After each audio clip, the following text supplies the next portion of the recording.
Hey, I'm Mr. Curl. Welcome to Power Oversteer, the motorsport show that endorses Jorge Lorenzo 2018.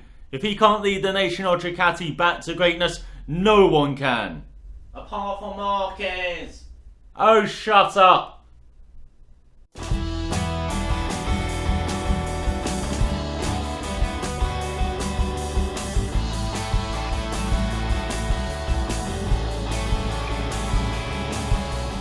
In this episode, we're looking ahead to the Honda Indy Grand Prix of Alabama. Held around the Barber Motorsports Park, the event has become a popular fixture on the calendar this decade with its undulating landscape, challenging corners and picturesque setting.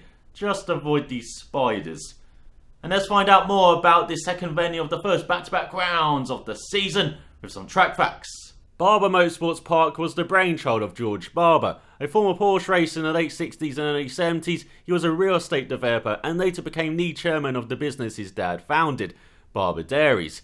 In the 70s, the Alabama native started to collect motorcycles and in 1995 established the first museum showing off his private collection in a warehouse in Birmingham's South Side neighbourhood. However, in a few years, the ever-growing collection meant he needed to find a larger facility in which to house them.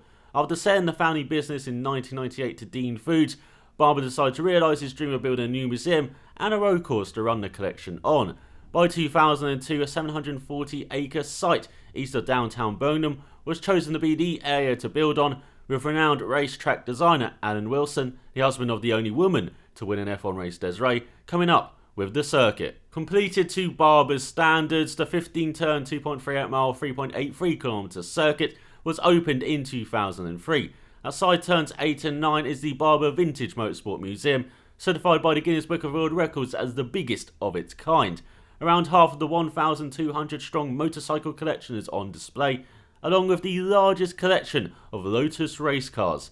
Another unique feature of the circuit is the sculpture trail dotted around the facility, including the large spider sculpture alongside turns 5 and 6, which has led to that section of the track being called Charlotte's Web. Naturally, the circuit's first racing events focused on motorcycles with AMA and WERA visiting, before cars came to town with Grand Am, then IndyCar. After successful tests in 2007 and 2009, the first Honda Indy Grand Prix of Alabama took place on the 11th of April 2010, with Will Power starting on pole, but his Penske teammate Helio Castroneves winning the 90 of that race.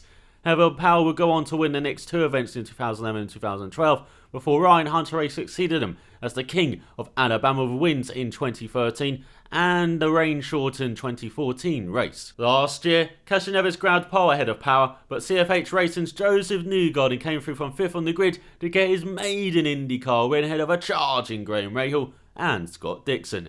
The Chip Ganassi driver holds on that record around Barber with a time of 1:06.7750 set in 2013. With attendance for the 3 days regularly between 80 and 85,000, the Alabama event has quickly established itself as an essential race to watch, with Barber Motorsports Park a facility to go to, not just for the racing, but for the museum and the fantastic scenery as well. Long may it continue to be on the IndyCar calendar. Every year I do wonder if IndyCars are too big for this track with how narrow it is and the lack of long straights. However, I look back at the event's history and realise what the track could do with being bigger, IndyCar do just fine around it. Now, rarely disappointing, providing entertaining races, with last year's a good example of that. But who's going to finish top of the pole this weekend? Well, let's point out a few drivers to look out for with some predictions. Let's begin with the man who has an incredible record at Barber, Scott Dixon. The 35-year-old finished second in the first 4 IndyCar races here and has grabbed third place in the last 2 years. That means the Kiwi has never placed off the podium in Alabama, and after a strong start to the season, who would bet against him at least getting a podium this weekend? Being part of the most successful team and the joint most successful driver around Barber, Will Power could be Penske's best representation, although championship leader Simon Pagenaud is coming off a win in Long Beach and hasn't finished lower than second so far this season. Other Chevrolet runners that could be right up there apart from the other Penske guys are reigning winner Newgarden and KVSH Racing Sebastian Bourdais, who's coming off 2 top 10 finishes in a row. On the Honda side, there's Rahal. Sato's been hot on the street courses so far, and Ryan Hunter-Reay to bounce back from a poor Long Beach at one of his most successful circuits. Marco Andretti's had a shocking start to the season, but Barber is one of his strongest circuits with 5 top 10 finishes in 6 races.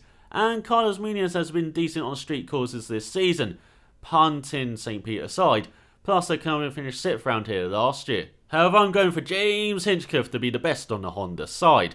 After a slow start to the season, the Smith-Peterson Motorsports driver got a finish to go along with his pace for the first time this season at Long Beach, and has a good record in Alabama. He has 3 top 10 finishes in the 5 years he's competed at Barber, including a fine run to 7th last year that was kind of overshadowed by Rahil's drive to a podium. Also, the manufacturers are tied for wins around the undulating circuit with 3 apiece.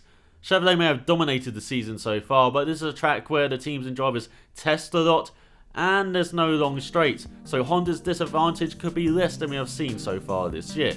I am still going for Dixon or Power to win, but Hinchcliffe and co could have more of a say in that happening this weekend.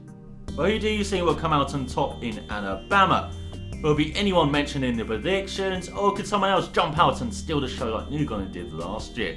Let me know down below, and I'll be back with the separate preview for the Mazda Road to Indy later this week. So, thanks for watching, and I'll see you next time.